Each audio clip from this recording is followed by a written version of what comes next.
On today's show, how James Harden and Paul George stepped up big time with no Kawhi Leonard to even the series at 2 games apiece against the Dallas Mavericks. Some late game heroics by James Harden in this one. We're going to break it all down for you coming up right here at Locked On NBA.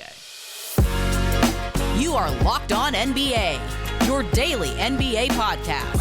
Part of the Locked On Podcast Network, your team every day.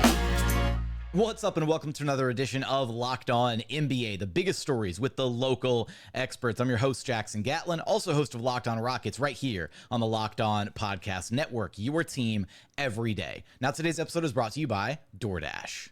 Want to make mom smile? Start Mother's Day with flowers or surprise her with gifts from the brands that she loves the most, delivered the very same day right to her doorstep with DoorDash. Look, I'll be honest, sometimes Mother's Day can sneak up on you. It shows up out of nowhere sometimes, even though it's the same time every year. But you want to make sure your mom feels special on Mother's Day, right? And what better way than to start her day off with a surprise gift sent right to her doorstep via DoorDash? Maybe you can't be there in the morning to greet her or to hand her the gift yourself, but you can make sure that she knows that you're thinking about her by showing her maybe she has a sweet tooth, right? Or maybe she's a bit of a tech enthusiast or a beauty connoisseur, or maybe she's a little bit outdoorsy, right? No matter what she's into, you can make her smile with a fruit or flower bouquet, makeup, tech gear, workout wear, and so much more available via DoorDash. Get all your Mother's Day gifts all in one place and get 50% off of your next order, up to $15 when you spend $15 or more on your next flower, convenience, grocery, or retail order now with code LOCKEDONNBA. That's Locked On NBA.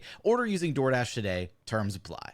Joining us now is the host of Locked On Clippers, Darian Vaziri, who can track down wherever you listen to your podcast, and on YouTube, just search Locked On Clippers. Here as the Clippers even their series 2 games apiece after a bit of a roller coaster affair on the road at the American Airlines Center in a 116-111 Game 4 win against the Dallas Mavericks.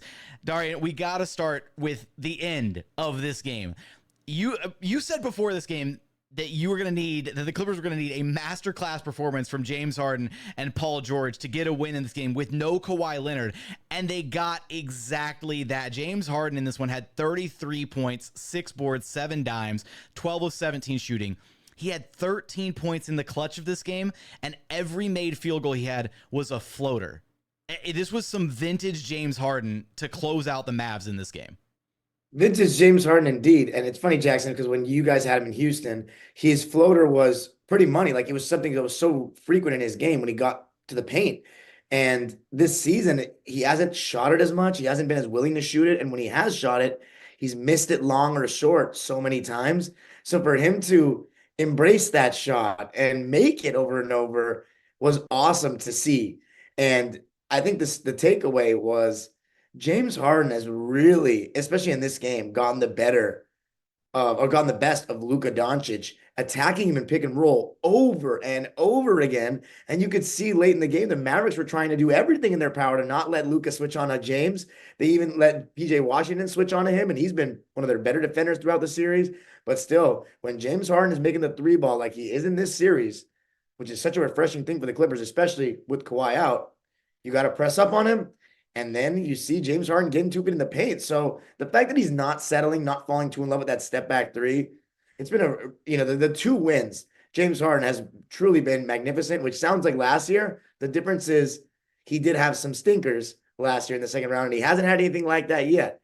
So I'm very happy with the way he played. And then you mentioned Paul George. I mean, both of them, when all the pressure was on. If you lose this game down 3-1, it's pretty much done. For them to perform like that, and as you said, Harden in the clutch over and over, attacking Luka, huge. Well, and on the PG front, though, right? It was a bit of a weird game for PG, right? It looks unguardable in the first half of this game. Scores 26 points, looks incredible, knocking down every shot that he pulls up for. And then he just he just disappeared for a really big chunk there. Disappeared for the third quarter. He showed up, hit a couple important, really big shots, near the end of the third, in the fourth quarter. But what were you seeing happen when PG kind of just disappeared there in the third? I think he was just turning the ball over a little bit too much. He only shot 3 times in the third, and Harden only shot 1 time in the third. So collectively, between the 2 guys that were carrying our offense, 4 collective shots. And Zubats had 7 shot attempts in that quarter. I'm not saying I'm anti-Zoo getting shots, but it was really interesting. I think a lot of it was the turnovers and just the Mavericks tightening up their defensive intensity. So, yeah, that was not ideal that Paul George especially went kind of quiet. But as far as the fourth quarter, I think the Paul George being quiet is just a result of letting James Harden cook because he's been attacking Luka all series and he abused him. 5 fouls for Luka, kept going at him. And that shot he made, Paul George, in that corner over Derrick Jones. That shot was ridiculous. That was was insane. So big time shot making from the stars, no doubt about it. Absolutely. And we got to talk about some of the shot making on the other side of the ball, though, because at one point, look, the Clippers led in this game by as many as 31. The Mavericks found a way to get back into it. They down as many as 30. That's a huge hurdle to climb, to get back into a game and keep it competitive, get the crowd back into it after things got kind of quiet there for a little while.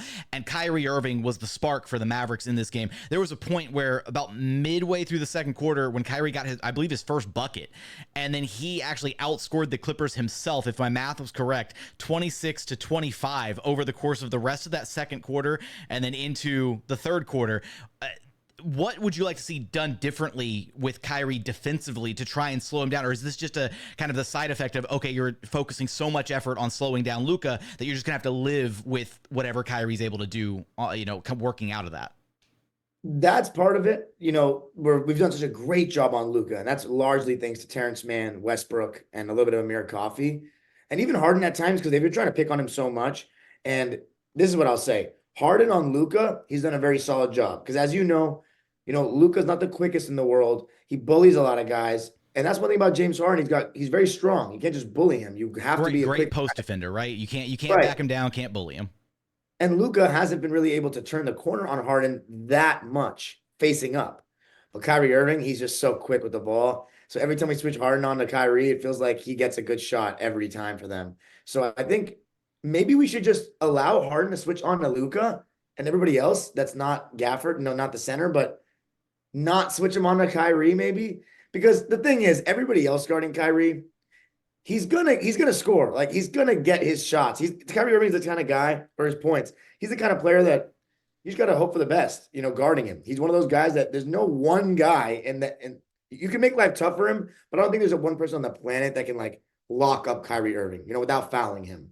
So I think if the Clippers want to just make life as tough as they can make it, maybe just not switching James Harden onto Kyrie, but still you can do it with Luka because James is holding his own there. But just show and recover with Kyrie, with James, and make someone else beat you in that sense. And then with everybody else, you just got to try your best and keep on switching Amir, Terrence, Russ, Paul George onto him and try your best. But the way he's playing right now is very impressive. But it's also, the only reason why people should be impressed is because he's had a couple of bad postseasons recently. But let's be honest, we all remember him winning the championship in Cleveland. No young player can just look that confident if they don't have something special about them. And Kyrie Irving is extremely special. And you're seeing it right now with Luka in that second option role that's so ideal for him. It's been a functional year outside of his injuries, no drama within the organization or anything like that. He's bringing it. He's been their best player in the series. And yeah, I have nothing bad to say about Kyrie, to be honest. Who ultimately takes Game 5 in this series as things shift back to LA? How will the Clippers continue to look with Kawhi Leonard out indefinitely? You're going to have us covered for all of that and so much more over at Locked On Clippers. Darian, thanks for stopping by Locked On NBA with me. Anytime.